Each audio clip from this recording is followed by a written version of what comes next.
O vídeo dessa semana faz parte de um lançamento duplo, que inclui também o podcast sobre Kimetsu no Yaiba, ou Demon Slayer, que é o nome internacional, que acabou de ser lançado, 100% gratuito aí embaixo na descrição para todo mundo que quiser ouvir.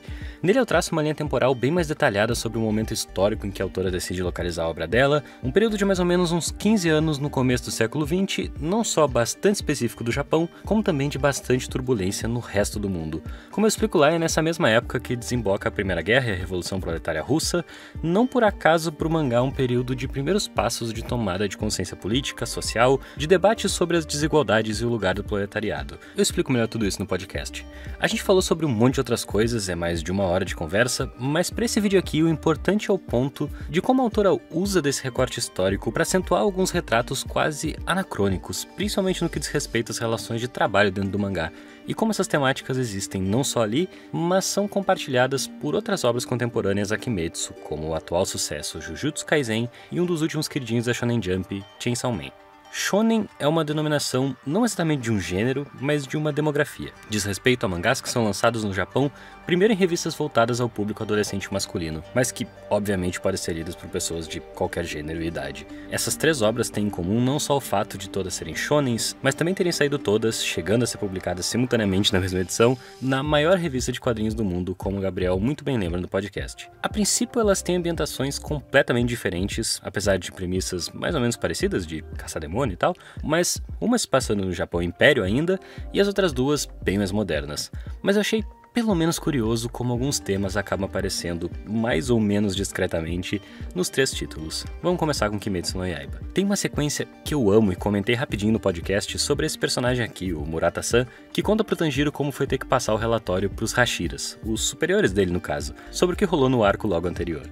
Além de frisar que eles são assustadores, o resumo do relato todo é: foi uma experiência horrível. Ele reclamou o tempo todo. Kimetsu é um mangá que de vez em quando mostra o pessoal responsável por limpar a bagunça. É tudo hiper setorizado e burocrático no fim das contas. Tem um outro momento que eu adoro também, onde eles ficam putos com o Tanjiro por terem levado mijada por causa dele. Os integrantes dessa divisão acabam sendo muito mais presentes do que eu esperaria nesse mangá.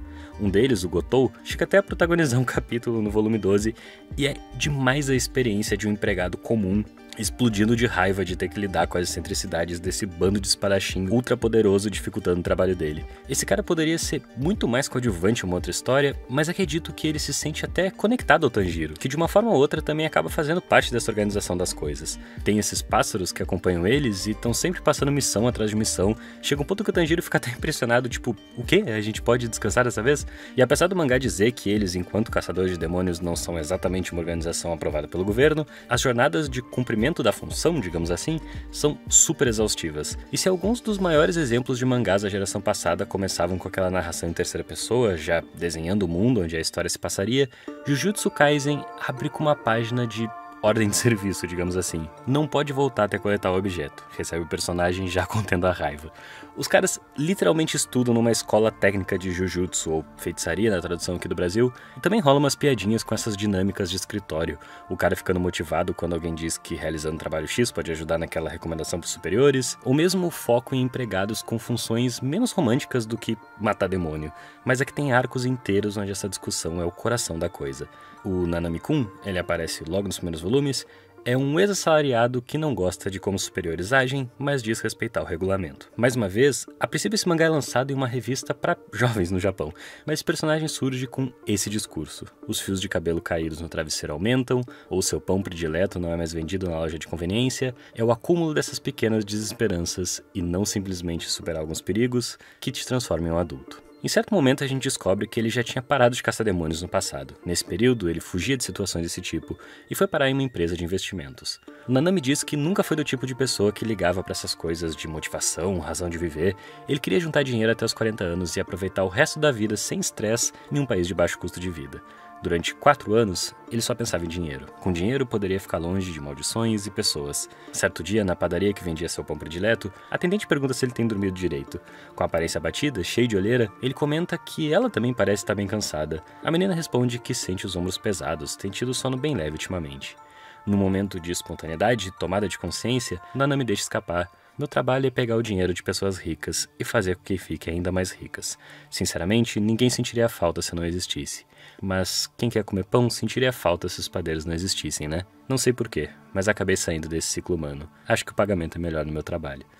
Nada pode ser mais imparcial, como uma realidade desigual, já diria o próprio mangá. E é de uma realidade de extrema precariedade, assim como o próprio Tanjiro, mas em contextos diferentes, que parte também o protagonista de Chainsaw Man, já na primeira página contando o quanto conseguiu diminuir da própria dívida vendendo os órgãos. Chainsaw Man é com certeza o exemplo mais radical de todos esses que eu citei aqui, e mais ainda, quando ele começa a fazer parte do grupo que caça demônios, eles são literalmente um setor da segurança pública japonesa. O Denji caçava demônios por grana, e quando consegue uma vida minimamente estável como servidor público, sabe, aquilo é tudo que ele poderia querer. Seus desejos são um pão com geleia no café da manhã.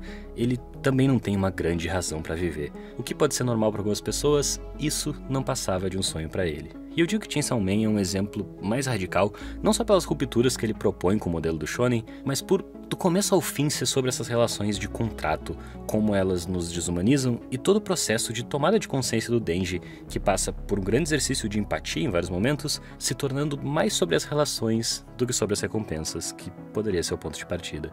São diversos símbolos ao longo do mangá, se ele se sente como um cachorrinho por um lado, são abraços, carinho humano que definem a obra realmente, assim como em Kimetsu. E outra, esses 3 mangás humanizam a criatura do outro lado, nunca é só ir lá e destruir.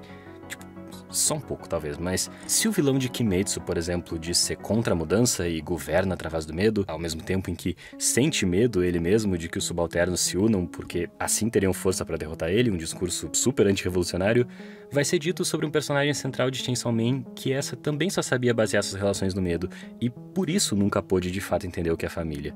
E essa nunca é uma questão para se discutir só lá do outro lado. A Kanao também não sabe como reagir quando recebe o carinho do Tanjiro, ela só aprendeu a seguir ordens e joga uma moeda para tomar decisões sobre as coisas da qual não foi instruída. Voltando pra Chainsaw Man, tem muitas cenas urbanas em meio a prédios e pessoas, espaços públicos como o banco do metrô, que o próprio Hideaki Anno, diretor de Evangelion, usa muito como um signo desse lugar de passagem, de transição entre a vida pública e privada, ambiente desumanizante de certa forma, onde o que todo mundo compartilha ali é o fato de estar indo executar sua tarefa, cumprir sua função. Signo esse bastante capitalista.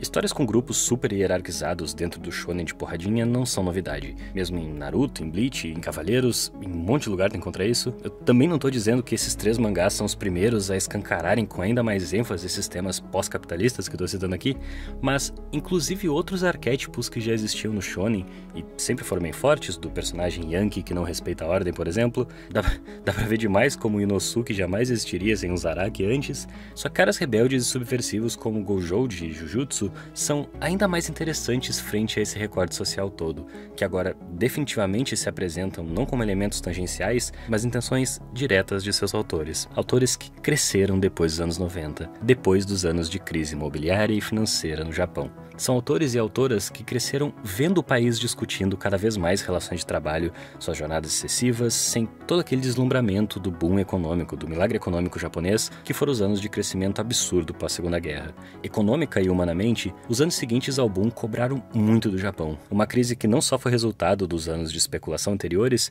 como se percebeu que as relações familiares também se viam cada vez mais afetadas pelas exigências desse modelo. Por isso que um abraço é um símbolo tão forte em Chainsaw Man. Por isso o sonho do avô do Itadori é que seu neto viva uma vida que não acabe como a dele, mas sim cercada de outras pessoas. Não por acaso, família é o tema central de Kimetsu, sem ignorar também o recorte social. Somos infelizes só porque passamos necessidade? Somos dignos de pena por não termos como usar kimonos bonitos? No momento de extremo perigo, Nanami lembra dos dias que abandonou a profissão de caçar demônios. Lembra daquela vez em que conversou com a menina da padaria. Na verdade, ele sabia porque os ombros dela estavam pesados. Já tinha percebido há muito tempo a pequena criatura nas costas da menina. Mas era uma criatura pequena, não causaria muitos problemas mesmo. Naquele dia, no dia que ele contou do trabalho dele pra ela, ele pediu pra que ela desse um passo à frente. Obrigada.